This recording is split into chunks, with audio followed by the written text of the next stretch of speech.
আমি তোমাদের পনির মুগ ডালের রেসিপি করে দেখাবো। তেল দিয়ে দিয়েছি, একটু হলুদ দিয়ে দিলাম, সুন্দর করে ভেজে নেব। পনিরটা আমি ভালো করে ভেজে নিয়েছি। তেলের মধ্যে মুগ ডালটা আমি সুন্দর করে ভেজে নেব। ডালটা ঠিক দিয়ে যতটুকু জল লাগবে ওই জলটুকু দিয়ে দেবো। আমি 5 মিনিট ফুটিয়ে নিয়েছি, সুন্দর করে ফুটে গেছে। হালকা করে একটু ঘুটে নেব, দিয়ে আমি মিশিয়ে দিব।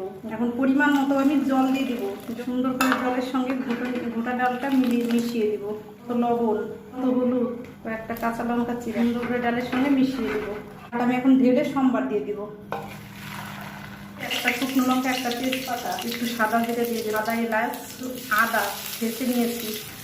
দেখা পনির একটু মেরে ফেলে দেবো, ওটা ঢেলে দিব। 5 মিনিট সুন্দর করে ফুটিয়ে নেব।